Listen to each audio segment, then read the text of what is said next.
Okay. All right. Anyway, we'll talk about maps and lists probably as soon as I can. Good questions and good points. What else? Okay, let's talk about XML. And really, I think a good way to understand XML is to compare it with HTML. Okay? And it amazes me that some of you who must have just crawled out from under a rock or something don't know what HTML is. So it's helpful if you know HTML, but if you don't know HTML, it may not be so helpful. Maybe I shouldn't even do that. But XML, let's just talk about XML for now. How many don't even know HTML? Well, most of you aren't going to raise your hand anyway. So, anyway, XML, you have tag. XML consists of elements, actually. An XML file consists of an element. And an element consists of a tag, a start tag, an end tag, and the data in between. So you could have some start tag. Let's call it root, just for now. So I have a root tag. Sorry, and then /root. Okay? And right away, I'm distinguishing XML from HTML. So what's the difference? Well, XML is case sensitive. Okay, so it distinguishes capital from lowercase. You must have a root. And you must have both a begin and end tag.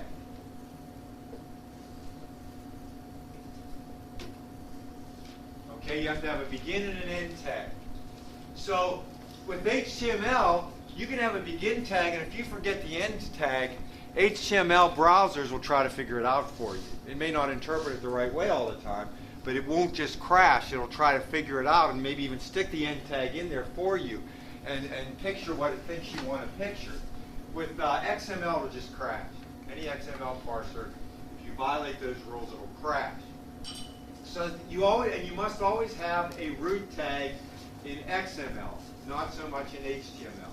Then all tags thereafter, you can have a tag. Let's have a tag for, and you've seen some of these, like a red orb. Okay, so I have a red orb tag.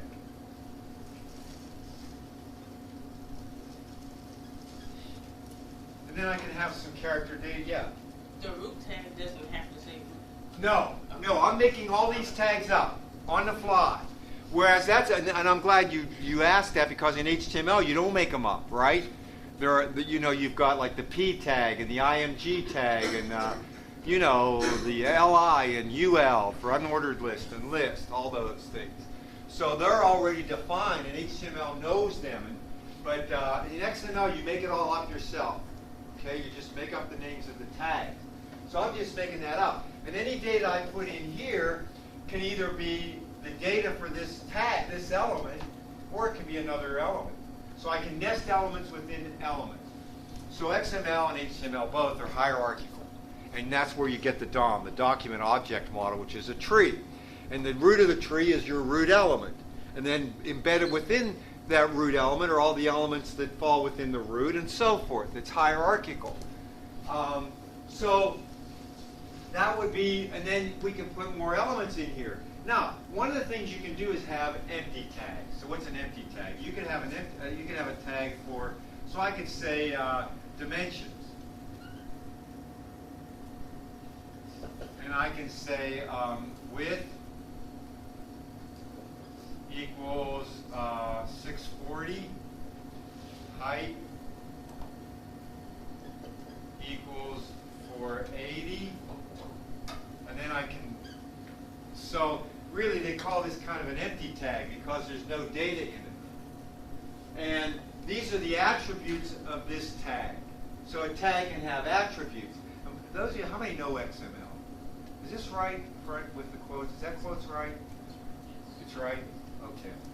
So, and an XML file, there are two things about an XML file. Number one, is it well formed? Okay, is it well formed? An XML lint will tell you if it's well formed. Okay, so that's the first thing. The second thing is it's semantically meaningful or correct. And the best way to specify the semantics for an XML file is through a schema.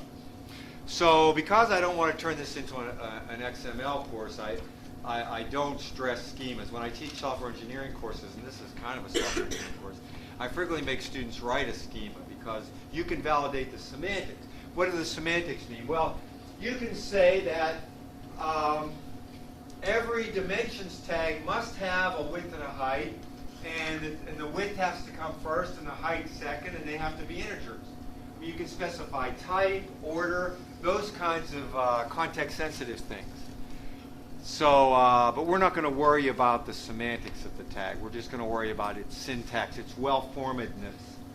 Okay, so make sure and you can check both of those with XML lint. Both the semantics and XML lint can validate both. But to check the semantics, you would need a schema. And we're not going to write schemas. So that's what I wanted to show you. And so here's our first a directory that has our first project in it. And as I told you before, there's a framework directory, but this is actually a soft link to that directory. So if I cd to framework,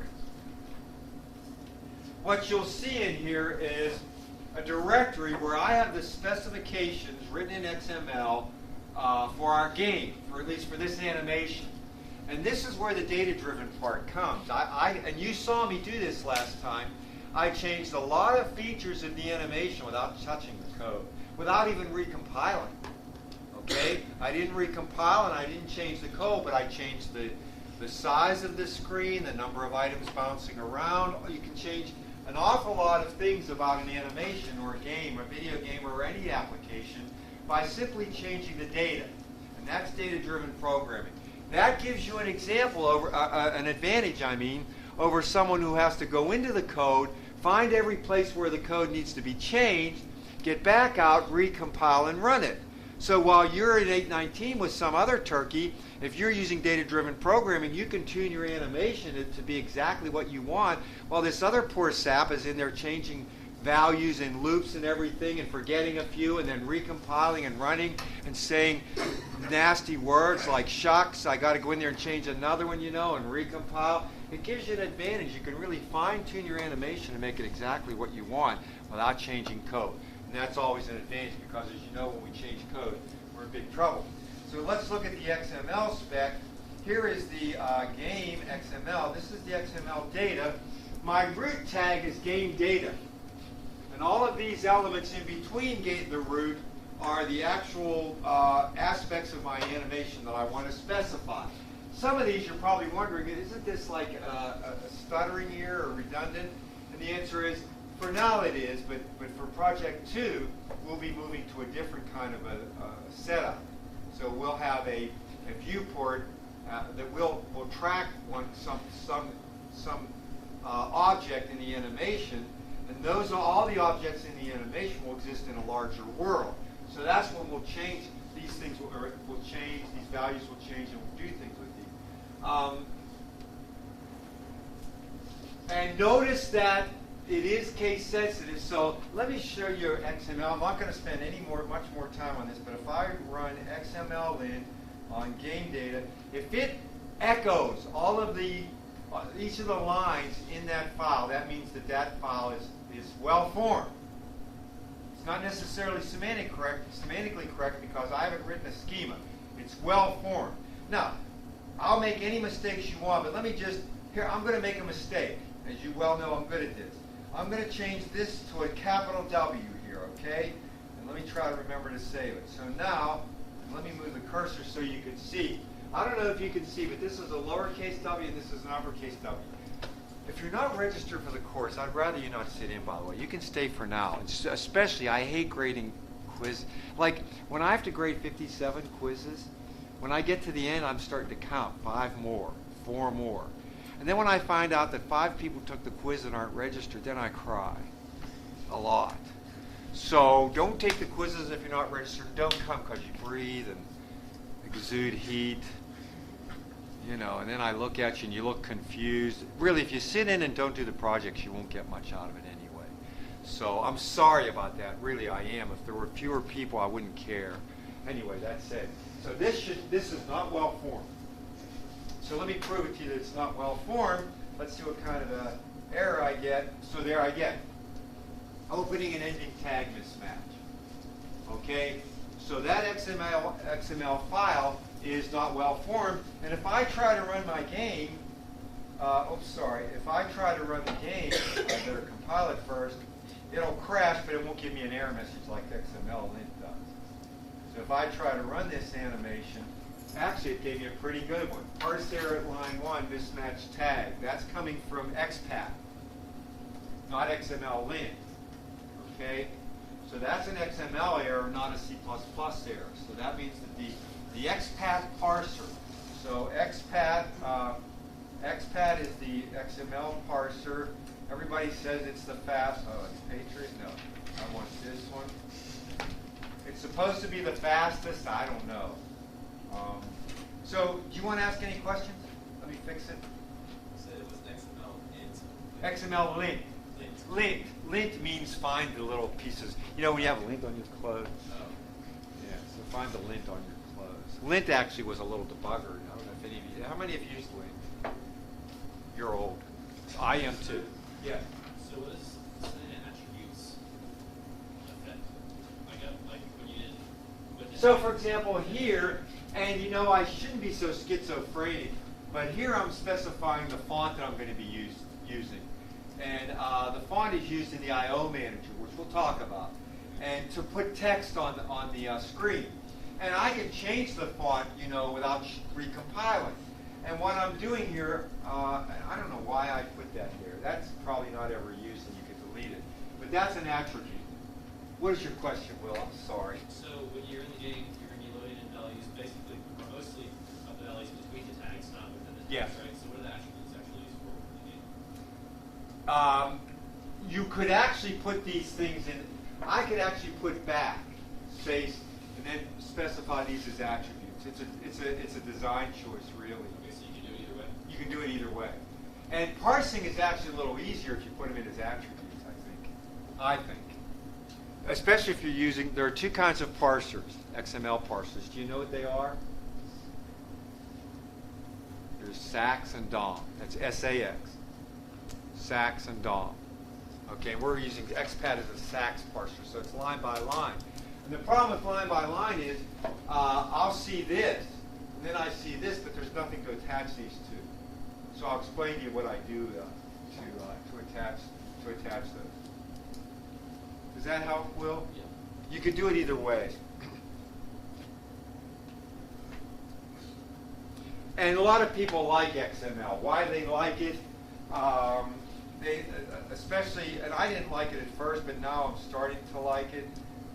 For example, you can, I can run it in Firefox, and I can put this. Firefox. And so, all browsers, even Internet Explorer, by the way, will read XML. Okay, so all browsers will read XML. So what you're seeing here is, and it can collapse this data. So I can collapse the whole root. You know, it's not collapsing. I've collapsed the whole root, or I can collapse this one, or I can say that's the only one I'm using. I'm not using, you know, like a lot of IDEs will do. And I'll say, well, I don't use this anymore. You know what I'm saying? And so I can look at this file. By the way, Will, these are attributes here that I do use. I don't know. I'm a gray. Do you know what gray is as opposed to black-white? It refers to decision making. Decision making, like some of you are black-white, and some of you are gray. Black-whites always know what they want to do. My wife's a black-white. Dr. Geist is a black-white. I'm a gray. Life is awful for us, by the way. If you want to make me miserable, ask me what I want to do. You know, I don't know. Get two grays together, and they can spin in a loop for days. One guy will say to the other guy, what do you want to do? I don't know. What do you want to do? Well, what do you think we ought to do? I don't know. Maybe we should eat. Okay, let's eat. Where do you want to eat? I don't know. Where do you want to eat? You know, my daughter and I are great. And we were going to go to the movies once. I said, Megan, let's go to the movies. She said, great, Dad, I'll be over. She comes over, we're going to go to the movies. She says, what do you want to see? I said, I don't know. So I said, what do you want to see? She says, I don't know. We were there for like a half an hour. And my wife comes home and says, what are you guys doing? I thought you were going to the movie. And we said, well, we don't know if we even want to go now. Because then we said, do we really want to go? She says, go get dressed, you're going. And she looks at the thing, she says, you're going to this one. So we said, okay. We went to that and we had a great time. I mean, it's like, my brother's an attorney in Pittsburgh, makes millions. And when I go to Pittsburgh, I love it because he'll call me up, he'll say, jump in the shower, I'm picking you up in an hour, we're going down, we're going to see the Penguin game, we'll get dinner down there first, then we'll go. I'm happy. I'm so happy. I mean, you know, because my evening is all set. And he's rich.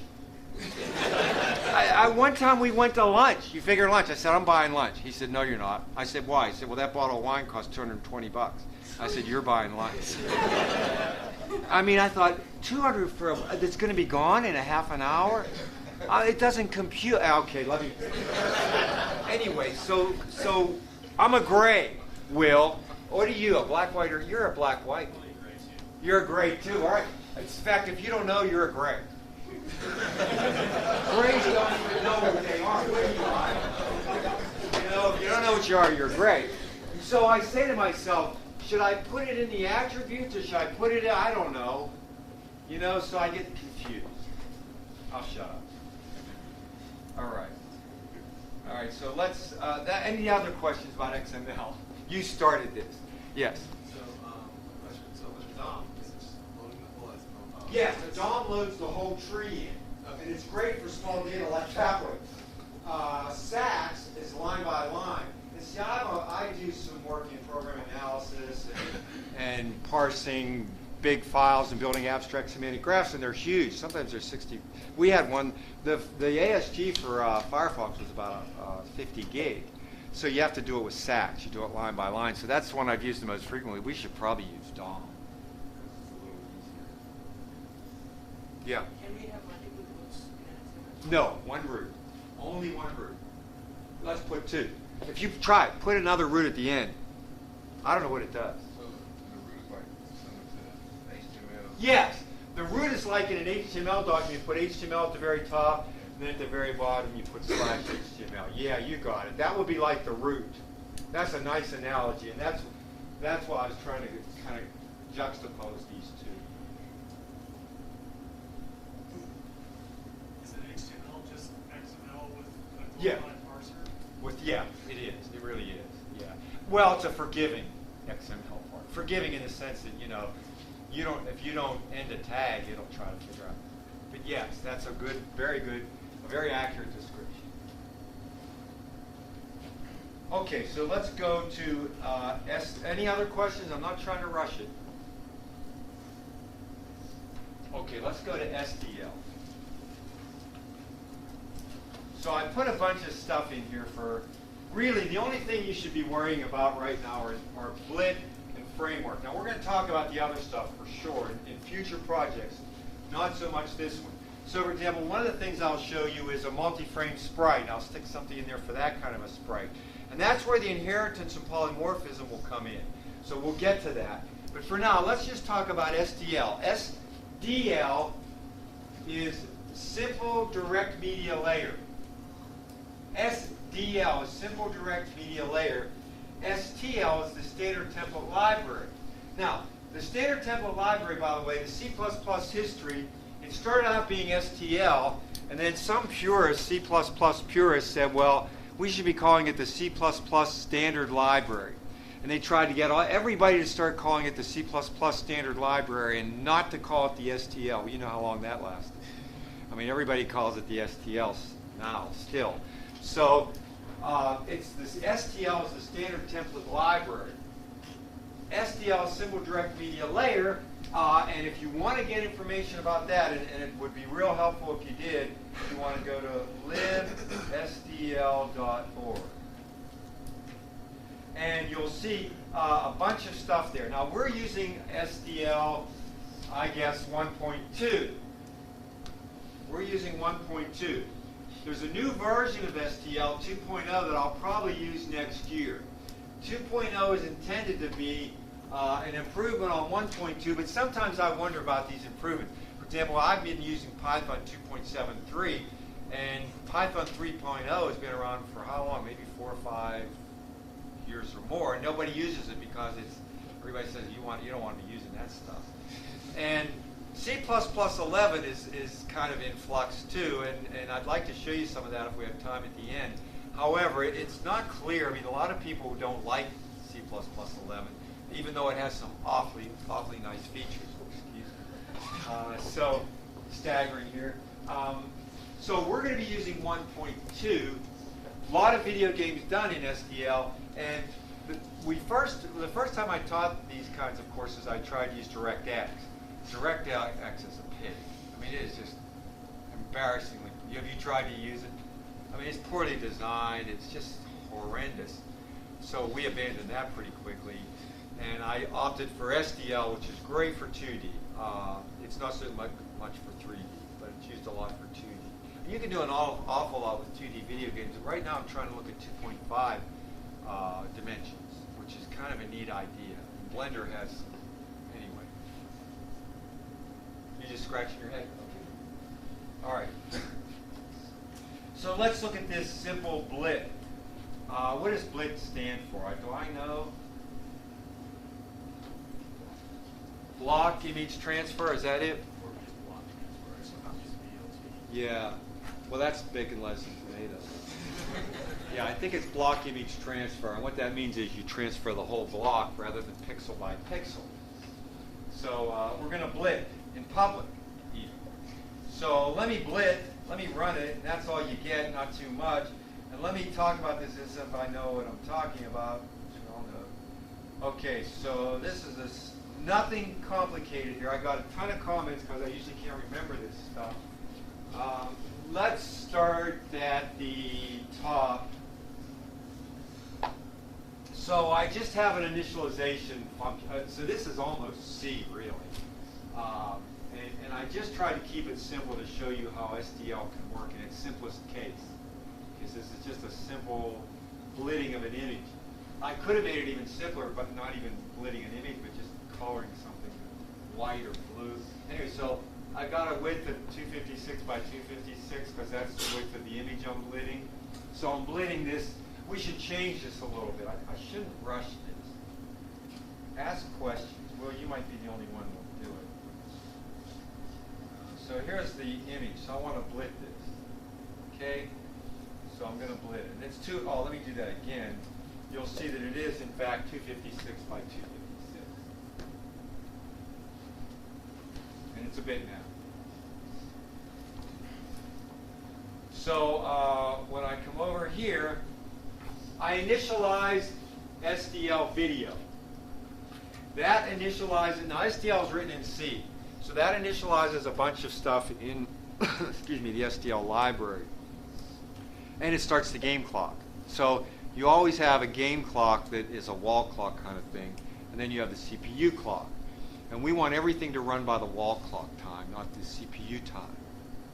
Why? What? What? Yeah, the CPU clock's going to change depending upon your system. Like that's a nice netbook with an i3. Well, I don't know how good that i3 is. But, I have a netbook that has an Atom that barely can't even watch MP4s or anything on it. Or my workstation, I have an i7. It's a pretty kick butt i7. So, you can imagine the difference in speed. So we don't want it to run by CPU time. We want it to run by wall clock time. Like most video games, all video games use the wall clock, use the game clock. So this will initialize the game clock, and it initializes some other stuff. And then this says it exit call this function to clean up. It cleans up some stuff, not everything. Okay, now, then we're going to use the STL function blitz surface. You should read this. Okay, so the blitz surface function is going to blit. Let me see if I can get this right. From this surface to this surface. Now, typically for us, this is going to be this surface. Now, a surface is like it's the texture, really. It's the pixels. So like that diamond, I'm gonna, maybe I'll just put part of that diamond on the screen. So typically the source will be some sprite that I want to blit, and the destination will be the screen. In SDL, we blit everything onto a screen, and there's only one screen in 1.2. SDL 1.2 has one screen. Okay? SDL 2.0, you can have as many as you want, kind of like T-Tinter or something like that. So I'm going to be blitting from here to here, and it always goes from a rectangle. I have a source rect and a destination rect. The source rect specifies what part of the sprite I want to blit onto the destination sprite and where it's going to go. Okay? So the source rect is going to have an X, a Y, a width, and a length. A better way to say that is X, Y, W, L. Because in SDL, it uses pointers, obviously. You're going to have a W, an L, and an X and a Y. Yes? Say it over again. Sure. Which part? Oh. Okay. I'm going to blit from here to here, from source to dest. Okay, I'm going to blit from there to there. And the source rect has 4 fields that will specify what part of the source I want to blit, and dest rec is going to specify what portion of the destination sprite I want to blit onto.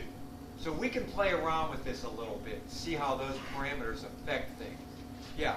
Is the source somewhere that's already on the screen, or is it like from a file? You will have read it from a file into a surface, an SDL surface. So the source will always be an SDL surface, and in that surface you will already have loaded from a file. Okay? So I'll read that. Here's where I read it. Let me show you where I do that. So let me just come down here. Here's where I'm doing the reading. So let me start here and I'll go back to there for you, Will. So here, I'm initializing the screen, which is a surface, a texture, it's a surface, upon which I will blit everything. And my surface will be width by height. We should change that and see what happens. Okay, so if it's bigger, you're going to get black, that the sprite doesn't cover. And 0 says use the default depth, pixel depth, color depth. And double buffering means to use double buffering. You know how double buffering works? You do? Okay, good. I'm not going to explain. Then I'm checking to make sure it worked. Okay. Did my set video mode. Set video mode will create a surface. Now we got a leak, potential leak here, because this is actually a pointer. So I'm going to have to free that. I don't know if I free it right here. No, I don't. I don't know where I free it. I hope I free it. All right, where am I? Okay, I make sure that happened. And if not, I throw an exception that I'll catch down there. Then I want to load this bitmap. So, Will, this is where I load the image into a surface. You with me? So line 49, the sprite that I showed you with EOG, I showed you what that sprite looked like. I'm loading that image, that sprite, that texture. It knows it's a bitmap. The only load that you have resident in SDL is bitmap. The only things SDL can load are bitmap. So we use SDL image. SDL image will allow you to load JPEGs, PNGs, almost anything. So where am I? So I load the surface, I load the sprite, the image, into a surface called temp. Then I make sure that I got it. Make sure that I was able to load it. Then I optimize it. So display format will do several things. One of the things the main thing it does is it converts it to a format that will permit SDL to blit it efficiently and quick. Okay? So I'll convert this. I could actually do it without this. But if I do this, it'll actually blit faster. We're looking at efficiency. So now my surface that contains that diamond thing is in image. I free the old surface, so I don't have a leak. Then I come down here and I blit it. So I'm blitting from the image to the screen, and then I get an event. And where do I flip? Do I flip? I flip. Okay, we'll come back up here now. Okay, so I blit it, and then I just look for events. And the events I'm looking for, I only blit it once, as you notice. I only blit it once, and then I'm just looking for key events so I can get out of this program. And then I free the surface so I don't have a leak. You don't have to free the screen. That's taken care of for you by STL. So I shouldn't have any memory leaks here. But I will because STL has them anyway. So if I run this, I get that. If I run Valgrind,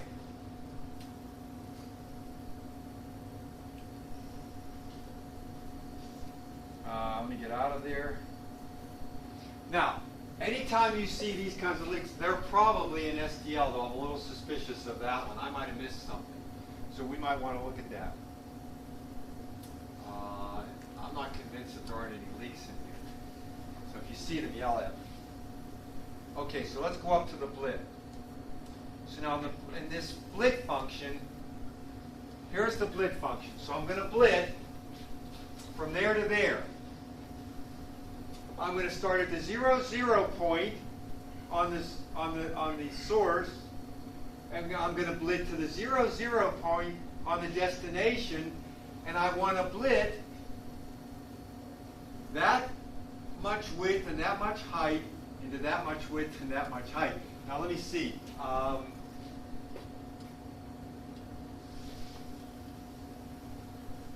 Some of this it doesn't use. I don't think it. I think these can be 0. Let's make these 0. I think those can be 0. You think I'm wrong? Tell me if you think that's true. It is true?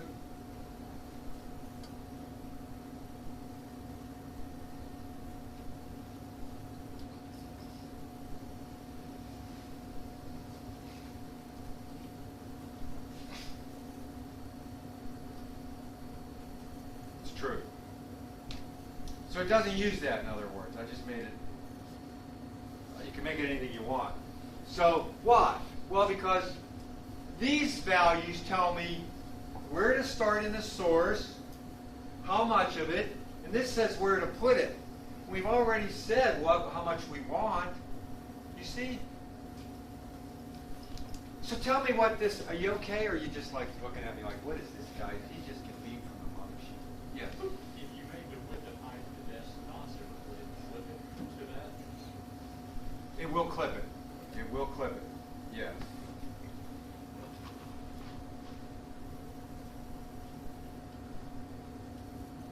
Unfortunately, I have to recompile because I know it in XML.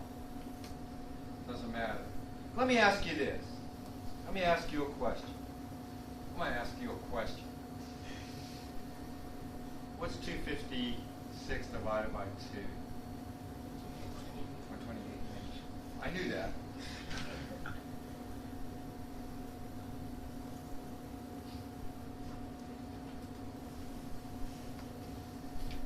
Caleb, where's Caleb?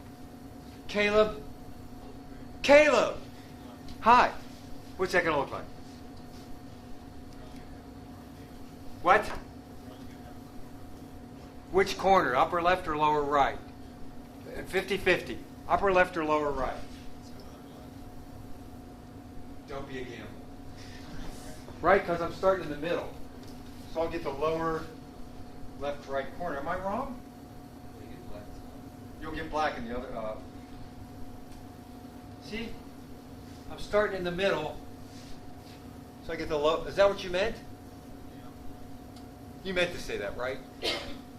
What?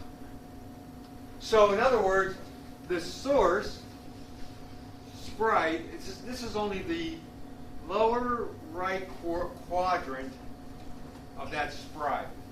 How do I get that here? Change what, Patrick? The X and Y destination. You got it. Okay, so you got it. Let's see if he's right, and the answer is he is. So if I just change the destination here to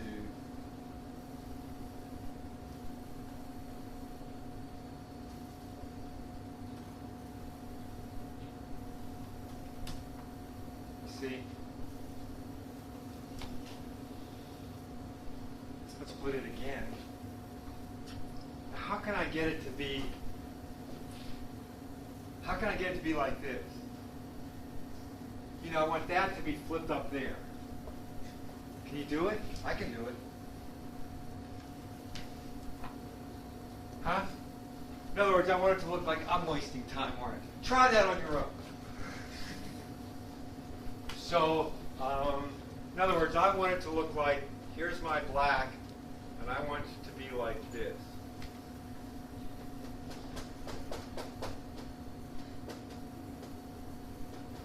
So I want it to be, see if you can do that. Can you do it real fast? Paul, I know you can do it. What do I do?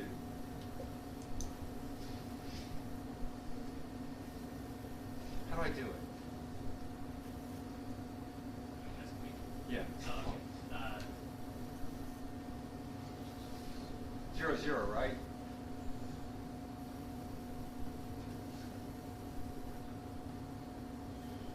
Will that do it?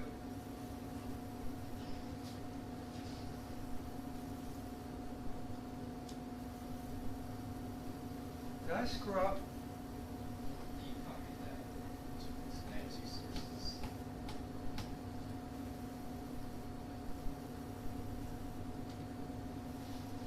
So I want 0, 0.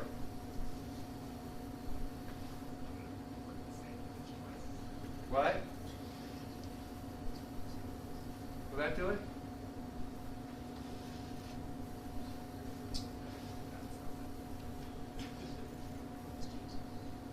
Is that wrong? I'm always wrong. What did I do wrong?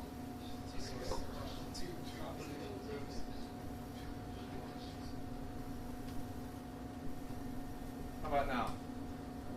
Paul, I'm going to run this and you figure out how to fix it.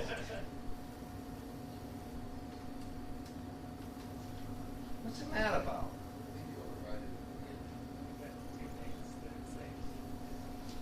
Where?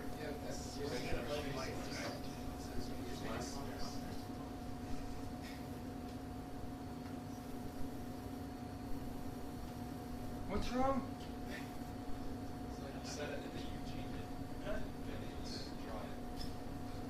Oh, you can't do this.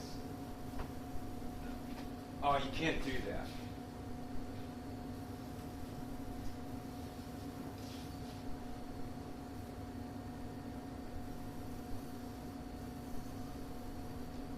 Sorry. I knew I'd waste too much time with this.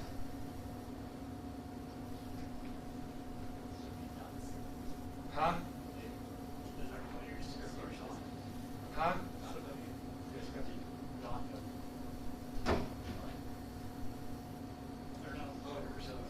I don't get it. What are you telling me? Paul, tell me. What? Go do it. Go do it. Go do it. So I want to. You have to specify each field. It's a rep. It's struct. It's a struct.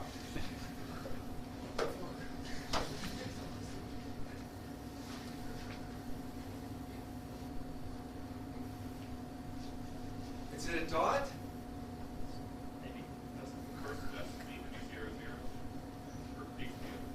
Yeah, that has to be 0, 0. He's right this time. All right, we'll do it next time. Well, no, you got to do 2 blitz. Are you going to do? Yeah, you got it. You got it. Modify best, right? Huh? You gotta modify best, right? So that's, No, you can use this. You can reuse dest. Dest is fine, I think. what's the name of the field for the begin? W is width, H is height, And the origins? the X and Y. The origin's X and Y. Yeah, that's what I should be doing. Yeah, thank you. Okay, good. Compile that and then change those dots to arrows. Never mind, just run it. Oh. No, wait, this one's wrong now. You got to flip this one. I'm doing it. You gotta flip the, Yeah, so it's. Yeah, don't worry about it. Okay. Do you know how to do it? when you just flip the width and height or what? Or, You do it. You do it. I don't know. I didn't know the specification.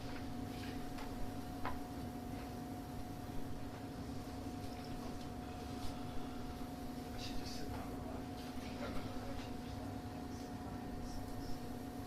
What's that?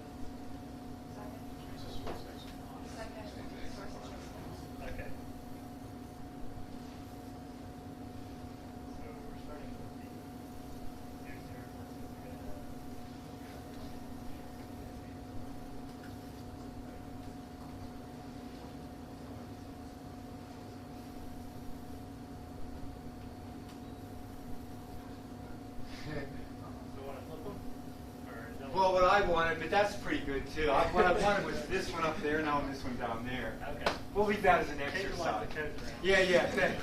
Yeah, just flip them. Thanks. You get the idea how it works? Okay, cool. All right, so I'm sorry to be rushing. Do you have questions, Jonathan? Go ahead. You get one question. Are you? All right. Okay, play with it. Just play with it a little. I'll save this, and you can fix it. Flip that around so it's, I don't know. Okay, so let's talk about inheritance of polymorphism. So what's this about? So this is about inheritance of polymorphism is about, you already know what's polymorphism. This will be good. By the way, I have a roster. Stephen.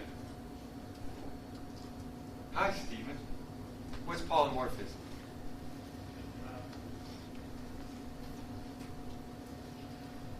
You don't remember? Philip, what's polymorphism? Didn't know how to read it? Caleb. You sit here. I'm glad you're here, Caleb. Is You it know what really poly- for, like, it has to do with when it's changing throughout a program, that the variable is changing throughout. We got a base. We got derived classes. This is a question you'll get asked in interviews. A lot of people, I think some of you people are taking this course because you want to do well in interviews. I've had students come back and say, oh, I got the last semester a student got, is it Amazon or Google? An Asian student got a job from, and he said it was this course, which is not actually true. It was he's the one that answered the questions, not this course. But they ask you these kinds of things. You should know that. You should be able to say, wow, polymorphism, oh, I know what that is. And tell them. Okay? Substitutability. If you want one word, substitutability. And what it means is that if I have a pointer to base,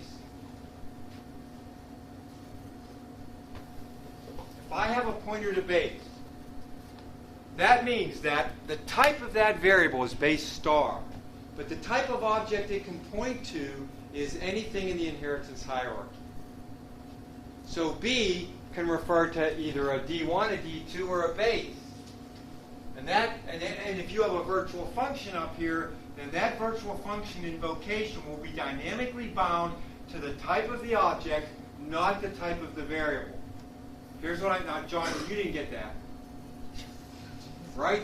So here's what I'm saying. If I have a virtual draw, okay, and I have a draw down here and a draw down here, I can't tell you which draw B will be. I can only tell you which draw B will use after I've created an object. So let's say B equals new D1. Now, if I say D1 draw, then that function invocation, draw, will be dynamically bound to the type of the object, not the type of the variable. What's the difference? The type of the variable is base star. The type of the object that it points to is a D1. So because that's a virtual function, when I say D1 draw, then I get this draw. Now I'm going to ask you that on a quiz. I guarantee I'll ask you that at least 3 times. Try to only miss it once or twice. All right? Because it's fundamental. You don't know inheritance. You don't know polymorphism if you don't know that. And the game framework is going to use that extensively. How? Well, I'll show you. Here's how it's going to use it. Because I'm just trying to motivate this because you're looking at me funny. Let's go to the game framework. Okay, no, let's go to the docs. Okay. Okay, so here's what I'm saying. Well, let me make it bigger. Can you see it back there? Still can't see it, Ryan? I hate you, Ryan. Can you see it now? What? Oh, okay. Can you see it now or not? You can? Oh, okay. All right. So, what we have, so in your first project, you're going to have a sprite. And your sprite's going to be a subclass of drawable. And it's just going to be a single frame sprite. In project 2, you're going to have a sprite and you're going to have a multi-frame sprite. Okay? And you will use polymorphism. We'll have a polymorphic vector, which I'm going to show you in a few minutes. I know, Patrick. And so we'll have a vector. And in that, and here's the other thing. If I have a vector of pointer to base, then it doesn't matter. I'll show you. So let me come back to this in a moment. Patrick, give me till 5 after. I'm rescinding what I said. Okay, so let's go to inheritance. I have a bunch of examples somewhere. Okay, so I have a simple example. I'm not going to do that. Let me just show you this one. And I know I haven't done vectors yet. I sure would like to. So here's what I've got. I've got a base class and 2 derived classes. So I've got an A, a B, and a C. Okay? This is inheritance in C++. So class B publicly inherits from A. So that syntax may be new to you. So we have to spend a little bit of time on this. Base class A. Notice the 3 types of functions. If you read the slides, and I know you didn't, but you ought to, in the slides it mentions the 3 types of functions that you can have in a base class. And they are non-virtual. This one's non-virtual. This one's purely virtual. Imagine being pure. I haven't been pure since I was 3, probably. Okay? Purely virtual. This is purely virtual, sometimes called an abstract function. This one is just virtual. Okay, this one's virtual. Now, they all mean something different. All means the meaning, the semantics is different, and the performance is different, and the execution. So, I have a base class. I have 2 classes derived from that base class. And in my main program, I have a vector of A star. What I'm telling you, here's what I'm telling you. If I have a pointer to base, that pointer can point to anything in the inheritance hierarchy. Therefore, into this vector, what can I put? What? And the what? Well, you could have an A or a B or a C, except you can't have an A. Ordinarily, you might be able to have an A. Okay, but I can't have an A in this case. Why not, Paul? Because I have a purely virtual function. If you have a purely virtual function, then this class is an abstract class. It's called an ABC. Now, I know where you go, what you buy at ABC stores. This is not that. This is an ABC. It's an abstract base class, okay? Abstract base classes cannot be instantiated. So that one function precludes instantiation of A. So you were right, Joey. I mean, I could put an A, a B, or a C, except that that class is abstract. That, you can't have it, yeah. That says you have to have an implementation for print. You can't instantiate A, even if you have it. Okay? So, what it also means is, and here's the beauty of polymorphism. We're probably going to use it to death. What I'm going to do here, watch. Into vector A. I know you don't know what a vector is. Pretend you do. All right? Into this vector, I'm going to push what? I'm going to push a B, a C, and a C. I ain't going to push an A. I ain't pushing an A. Why? I can't. It would complain. Okay? So I'm going to push a B, a C, and a B. And I'm going to say print people. And I'm going to come up here and I'm going to say PI print. I don't care what I is. I don't care what PI. I don't care. Isn't that great to say? I don't even care. You know why I don't care? Because it's not my problem. It ain't my problem. The print that gets called will depend on what? You said it. Was that you that said? What did you just say? What? The object type, he said. The object type. It will depend on the type of the object. And so the virtual function for that object type will get called. So in other words, I'm going to call the print in B, the print in C, and then the print in B. Because this print, the invocation of this function, will be dynamically bound to the type of the object, not to the type of the variable. The type of the variable is what? Well, A star, pointer to A. The type. That's polymorphism. You tell them that. Okay, you tell them that. You tell them you're from Clemson. And you know polymorphism. Damn it. All right? Do you get it? And will you? No, Aubrey. Okay. In other words, what we're going to eventually do is we're going to extend this in hierarchy. So that's the problem with this course. That's why I want you to get this first project. You're screwed if you don't. Because the second project is going to be on this one. And the third one will build on that one. And so forth. And you're working on your own. You can't even cheat. It's terrible.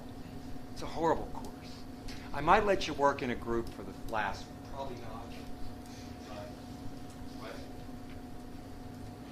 I might. Anyway, so you need to, you'll live with your code. That crap you write, you know?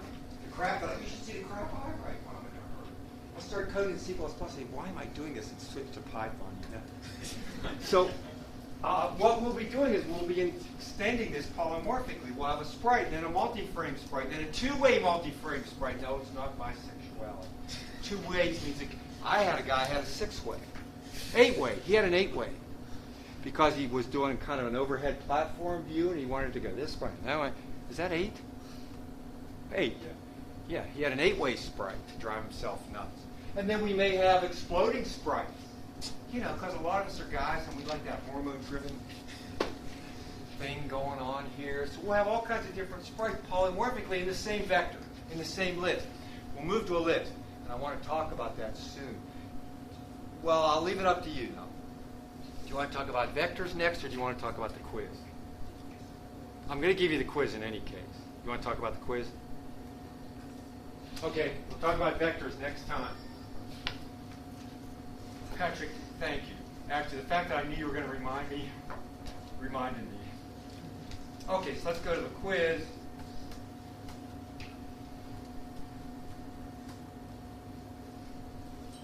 Okay, first of all, let me tell you what I have in mind for the quiz. So,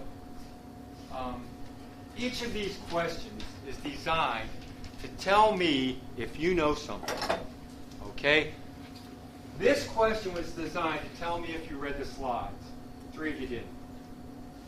Okay, because there are a bunch of examples on the slides. If you divide an integer by 2, you get integer division. The answer is 2, not 2.5, which about 3 of you put. I thought that was going to be a gimme. This one is a trick. So what's happening here? I want you to see why you need const. It's the principle of least privilege. So I made this a char star. It should be a const char star. And because I made the mistake of giving this function more privilege than it ought to have, that left me the possibility of changing it. So what I have here is S. Most of you got this. I was really happy.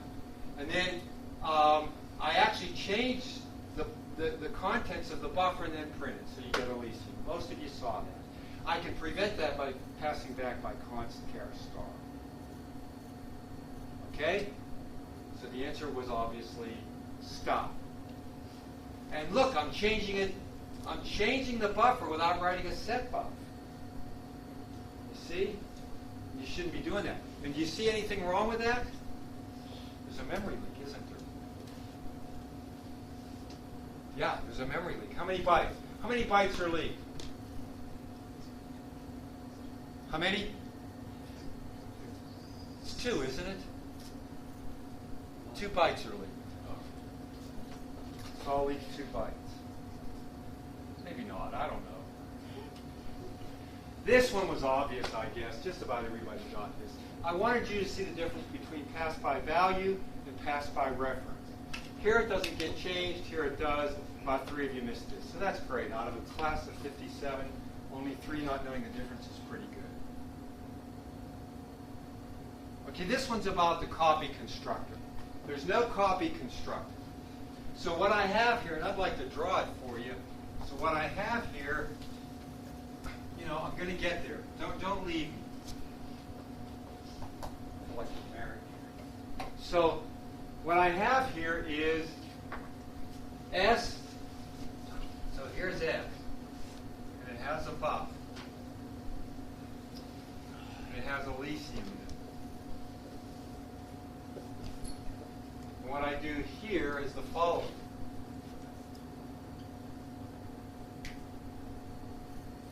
That's what I do.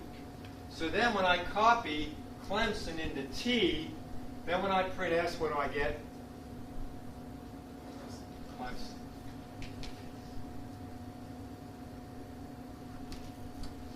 What's wrong, Paul?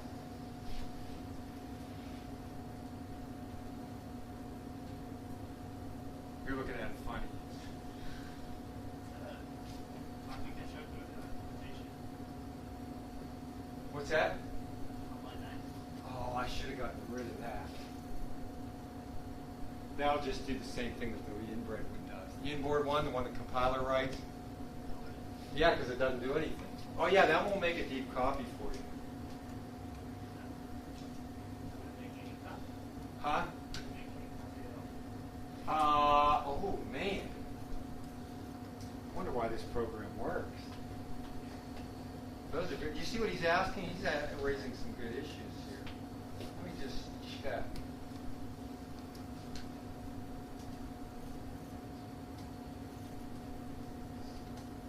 Is that this one? Yeah. Whoa.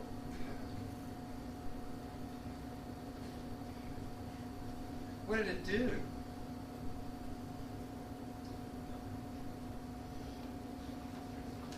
What I meant to remove that. Here's what I meant to do. I meant to get rid of that.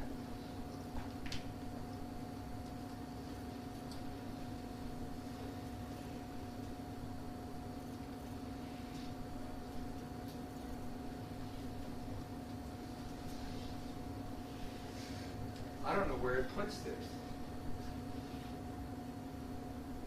So you just initially write a function, but you don't specify how it does it, or it just not. I don't know. What does it do?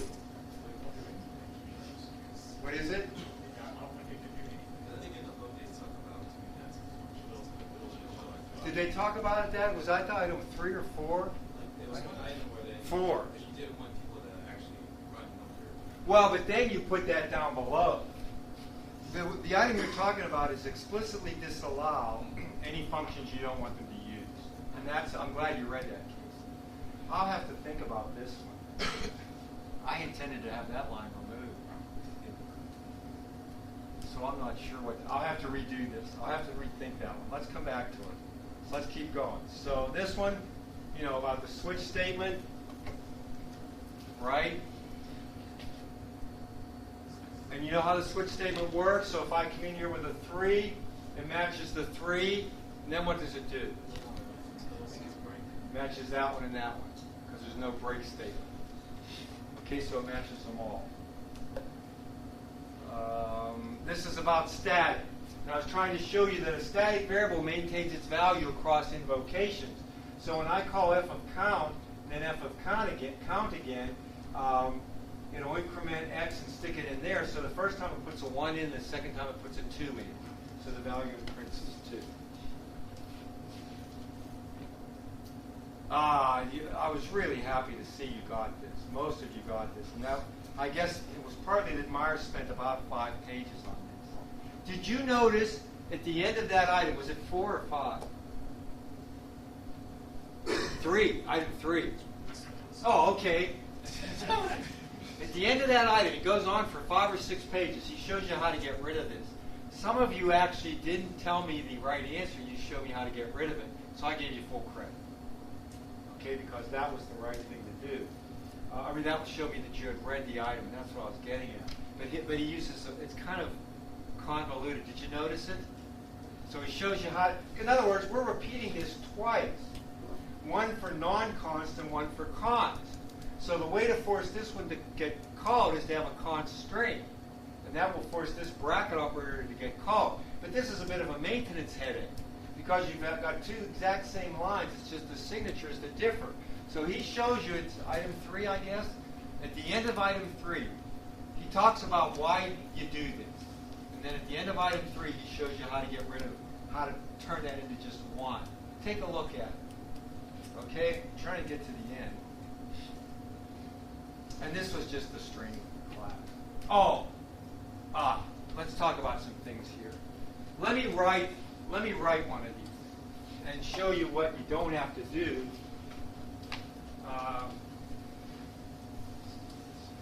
Let me do the assignment operator one. Just give me 3 minutes. I think I can do this. Okay? All right. So we want to pass. Here's the signature.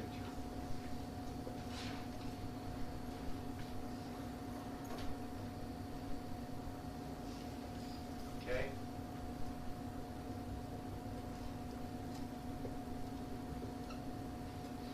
Okay. The first thing we do is we check for assignment to self. So the way we do that is this.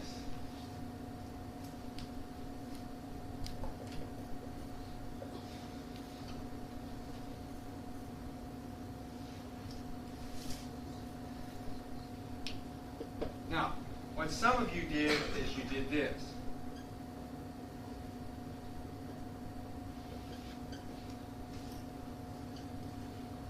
What's wrong with that? What are you comparing? Well, you're comparing two string objects, which means this will actually give you an error unless you overload the comparison operator. So first of all, this won't compile. And secondly, I don't think it's what you want. You see the difference between them? This says this is a pointer to the currently executing object, which means it's an address. The S is a reference. So I want to change it to a pointer so I can get the address of S. What I really want to ask is the address of the current object the same as the address of the one on the right-hand side? And if so, I have assignment to self. So this is not what you want. Okay? Try it out and you'll see. The next thing is you need to delete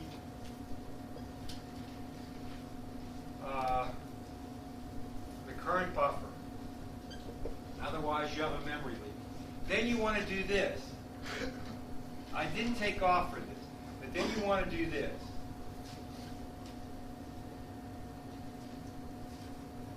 Now, what some of you noticed is that, and I think this is what you were thinking. You were saying, well, whoa, I'm not allowed to access the private parts of another class. Okay? I mean, because this is in private. Char star name is a private variable. And here I am accessing the private part of a class that's not me, it's S. And you thought, well, I can't access its private parts. So some of you did this. I didn't take off for this. But that's unnecessary. In C++ and in Java and in Python, if the two classes are the same types, you can access their private parts. Okay, so two classes of the same type can access each other's private parts. Okay, even their private functions, not just their private data. That's what I'm saying, their private parts. All right, so both their private data and their private function. So you don't need to do this, and in fact, you probably don't want to do that. I did not take off for it because it'll work. It's correct. Okay. So this is all right. And then am I done? Yeah, I don't know why I'm in that.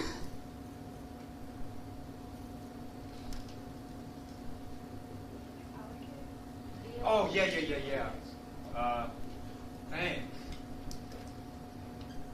Oh, let's do this too. What do I put here? Oh man, I'm all screwed up. Let's start over.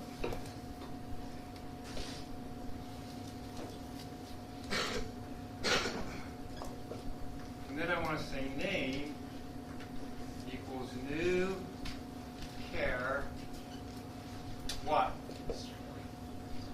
strlen.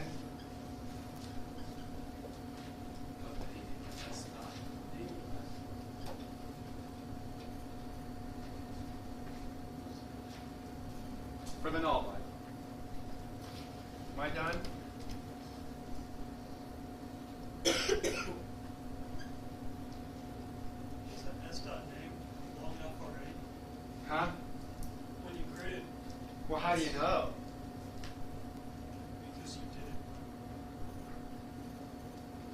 Let's see, Since Patrick. you add 1 to it. In other words, what if on the left side, what if I'm saying A equals B, and what if A looks like this?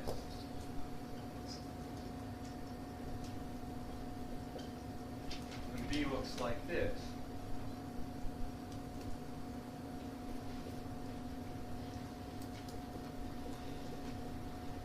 I was talking about the plus or 1, because when you create a new student, you already add 1 to the link of it to give you the link. You mean like right here? Right. But see, I'm deleting all that. So that's gone, Patrick. Am I missing something? Huh? Delete name, not class. Oh,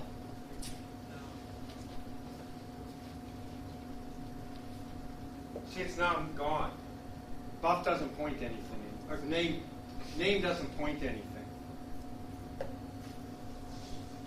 In other words, this is storage on the heap.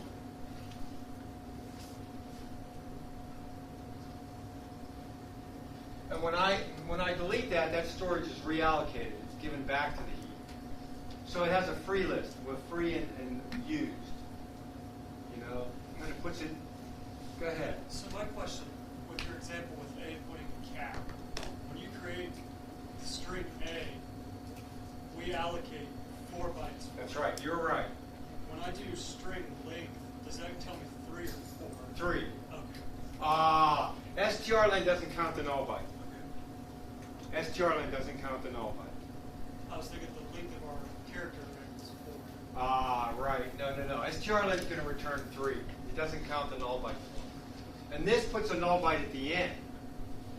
So this will copy all of that, but it won't copy the null byte. It'll put its own personal null byte. Something's wrong.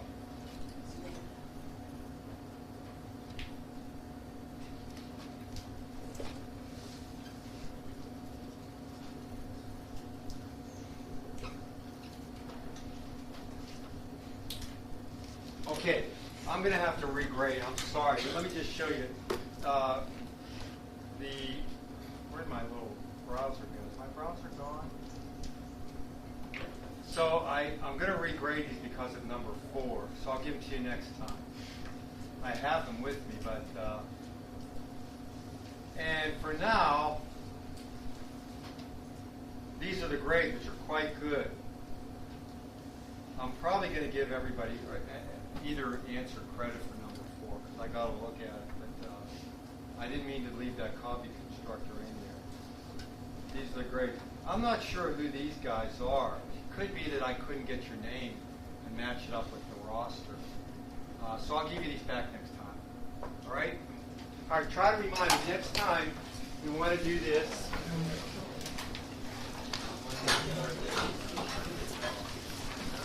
I have a quick question.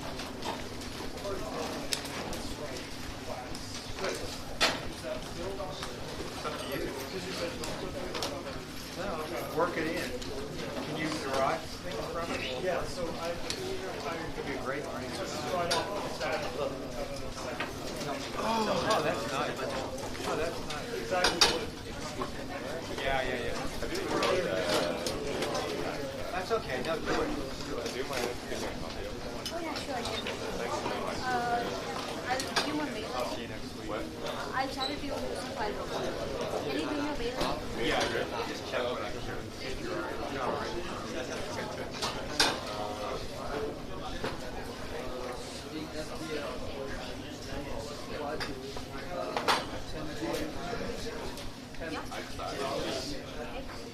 Well, you want to optimize it.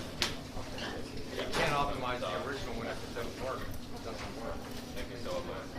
I'll You need to share optimize file the box. network, and then if it works, you call File it. box. Let's use file box service. Okay? It's like Dropbox. Dropbox? Yeah. You could share me the link too. Oh no, I haven't uploaded Dropbox. But you haven't done there. Yeah. I mean, but I can send it to you using Dropbox. I need to first. Okay. Instead of Dropbox, it is like just a document. You have to click on it and download. No, it's pretty simple. You don't need your about. Great off. Do I need to No, you don't have to sign up. I don't have to sign up. Okay. Can I have a phone?